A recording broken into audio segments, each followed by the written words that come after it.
Je suis Vincent Le Callennec, je suis membre de la communauté du Chemin Neuf, Maria Bénédicte. Nous avons 3 enfants qui sont grands, ils sont plus à la maison. Voilà, je vais vous faire une fois par mois environ cette année une vidéo d'une dizaine de minutes pour vous présenter un texte de la Bible et vous inviter à ouvrir ce livre pour rendre la parole qui est dedans vivante. Le texte qui est dans la Bible, est-ce que c'est simplement un texte écrit ou est-ce que c'est la parole de Dieu ? Alors nous avons dans la liturgie catholique romaine des petites perles, et je voudrais en souligner une aujourd'hui. Lorsque le diacre ou le prêtre lit l'évangile, il annonce la lecture de l'évangile de Jésus-Christ selon saint Luc. Et l'assemblée répond « Gloire à toi Seigneur », dans une action de grâce de savoir qu'on va entendre ce texte. Mais à la fin de la lecture, le diacre ou le prêtre va dire « Acclamons la parole de Dieu ». Qu'est-ce qui a fait que le texte qui était écrit est devenu parole de Dieu ? Eh bien, le simple fait que nous l'avons lu et écouté. Parce que c'est un texte qui est fait pour être lu, pour être écouté. Si je laisse ma Bible dans ma bibliothèque et que je n'y touche jamais, alors, d'une certaine manière, je peux dire que ce n'est pas la parole de Dieu. C'est juste un texte écrit. Continuons. Acclamons la parole de Dieu, et l'assemblée répond « Gloire à toi, Seigneur Jésus ». En ayant entendu cette parole, l'assemblée reconnaît que ce n'est pas simplement une parole qui a été lue, comme on lirait une poésie ou un beau texte, mais que c'est Jésus qui s'est rendu présent dans sa parole et qui nous a parlé. Voilà pourquoi il faut lire la Bible. C'est pour rendre ce texte écrit vivant de la présence même de Dieu avec nous. Alors, quand on aborde un texte de la Bible, il faut toujours tenir que c'est une parole qui a été inspirée par Dieu, mais écrite de main d'homme. Les musulmans disent que le Coran a été dicté par Dieu. Nous ne disons pas ça de la Bible. Dieu n'a pas dicté la Bible. Il a inspiré des hommes qui ont écrit avec toute leur humanité, avec tout ce qu'ils sont, avec leur expérience, avec le lieu où ils vivent, la culture dans laquelle ils sont. Enfin, je dirais que nous ne sommes pas une religion du livre.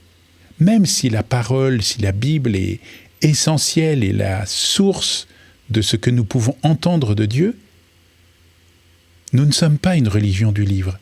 Nous sommes une religion d'un Dieu qui vient à nous et qui nous aime. Et sans cesse, il vient. Ce n'est pas nous qui allons vers lui, c'est lui qui vient à nous. Alors pour commencer à ouvrir ce livre, je vous propose de commencer par les premières pages, le premier livre de la Bible qui est la Genèse. Dans la Genèse, il y a 2 parties. Des récits mythiques, chapitres 1 à 11, des récits historiques, chapitres 12 à 50. Dans la première partie, il est plutôt question du rapport de Dieu avec le monde. Et puis dans la deuxième partie, il est question du rapport de Dieu avec la famille d'Abraham. Alors tous les récits mythiques que nous connaissons, le premier, le deuxième récit de la création, Caïn et Abel, Noé, la tour de Babel, voilà, tout ce que nous connaissons comme ça, est-ce que c'est vrai ou est-ce que ce sont des histoires inventées ? Et là, nous avons un rapport à la vérité qui est parfois tronqué, parce que nous réduisons la vérité à la réalité. La question que nous posons, en fait, c'est « est-ce que ça s'est réellement passé comme ça ?»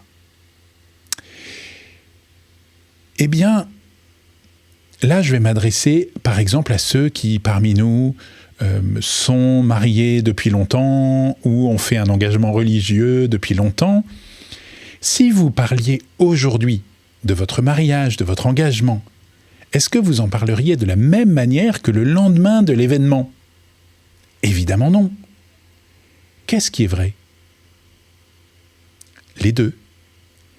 Est-ce que vous allez parler de la même manière de votre mariage ou de votre engagement religieux si vous vous adressez à quelques enfants ou si vous vous adressez à des théologiens ?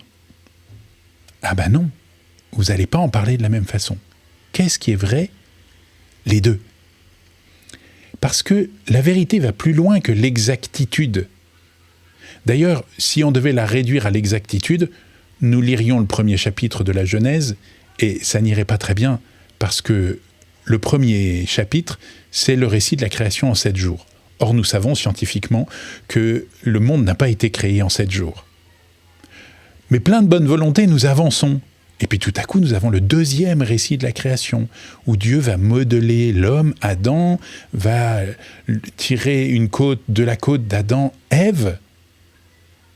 Mais ces deux récits, scientifiquement, sont contradictoires. Alors si je réduis le texte à l'exactitude, je jette mon livre. Vous sentez que la vérité qu'il faut trouver, c'est la vérité qui a inspiré le texte. Qu'est-ce que Dieu nous dit à travers ce texte qui est écrit? Dans la deuxième partie, davantage historique, qui commence avec Abraham, nous avons le prototype de l'appel. Dieu appelle Abraham, et chapitre 12, les versets 1 à 3b, et nous avons l'impression que tout est dépouillé de sentiments, de circonstances. Dieu dit, cela se fait. Un peu comme dans les récits de la création à l'origine. Et oui, il y a dans la parole de Dieu une force immense. Mais si nous retournons au premier chapitre de la Genèse, toutes les paroles de Dieu sont simplement dites. Dieu dit et cela est. Il voit les animaux, il dit « multipliez-vous » et c'est ce qui se passe. Mais quand on arrive à l'homme, Dieu ne fait pas simplement de dire, il leur dit « multipliez-vous ». Parce que sa parole, il va la soumettre d'une certaine manière à l'accueil que l'homme fait. Est-ce que j'accueille la parole de Dieu pour moi? Alors à la fois, elle a la puissance de la force de Dieu, et en même temps, Dieu choisit de la soumettre à mon acceptation. Quand Dieu me parle, il ne fait pas que dire quelque chose, il me dit quelque chose, et il attend ma réponse. La réponse d'Abraham ici, elle est par les actes. Il se lève et il y va. Et on voit bien que ça nous indique une force de la parole de Dieu qui fait ce qu'elle dit. En même temps, quand nous lisons la suite de l'histoire d'Abraham, on voit que ce oui profond qu'Abraham a donné, il faut bien toute une vie pour l'incarner. Et encore, est-ce suffisant? L'histoire d'Abraham arrive après 2 histoires étonnantes. Tout d'abord, l'histoire de Noé, où Noé s'est retrouvé le seul de sa génération, il était avec ses enfants, mais en tout cas seul, et il va d'une certaine manière inventer l'alcoolisme. Il va faire une vigne, faire du vin, et il va boire, parce que la solitude est insupportable. Il n'est pas bon que l'homme soit seul. Et peut-être que la tentation qui nous guette et qui est imagée dans ce texte, c'est l'individualisme. Cette tentation qui guette sans cesse notre société. Moi tout seul, moi tout seul. La deuxième histoire, c'est l'histoire de la tour de Babel. Alors là, on n'est pas dans l'individualisme, on est dans le totalitarisme. Il faut que tout le monde fonctionne pareil. Et c'est une deuxième tentation que nous avons. Il faudrait que tout le monde fonctionne comme je pense. Je ne supporte pas qu'on me contredise. Voilà. Abraham arrive après ces 2 tentations de l'individualisme et du totalitarisme. Et Dieu, en quelque sorte, va le poser dans une situation instable en lui disant « Reste en relation avec moi, et il faudra que tu te tiennes sans cesse en équilibre entre ces 2 tentations. » Alors les fratries qui suivent sont, ou même qui précèdent d'ailleurs, dès Caïn et Abel, ensuite Jacob et Ésaü, puis Joseph et ses frères. Dans la Genèse, on voit que la vie familiale, c'est pas tout rose. Et si vous voulez faire un enseignement sur la famille, un enseignement biblique sur la famille, ça va pas être drôle. Parce que dès les origines, les relations familiales sont compliquées. Quelque part, c'est rassurant pour nous. On se dit, si ma famille est compliquée, c'est comme ça depuis la création du monde. Je vais m'arrêter un peu plus aujourd'hui sur le récit de Joseph et ses frères. Donc, du chapitre 38 à 50 dans le livre de la Genèse. C'est une histoire qui est facile à lire. Elle a un scénario qui est prenant, on a envie d'avancer, de savoir la suite, de comment ça se passe, il y a du suspense, enfin voilà. C'est assez goûteux, même sur le fond de l'histoire. Pendant longtemps, je me suis demandé, mais pourquoi il y a ce texte dans la Bible qui est vraiment à part du reste ? En fait, je crois d'une certaine manière que la question qui est posée, c'est qu'en est-il de la grâce de Dieu pour les Juifs qui sont en diaspora ? Alors la diaspora, c'est les Juifs qui sont loin, qui ont été déportés, qui sont partis très très loin, et qui donc sont très loin du temple de Jérusalem. Est-ce que la grâce de Dieu diminue en fonction de la distance qu'il y a entre le temple et moi, entre Jérusalem et moi ? Eh bien, ce texte nous montre que non, absolument pas.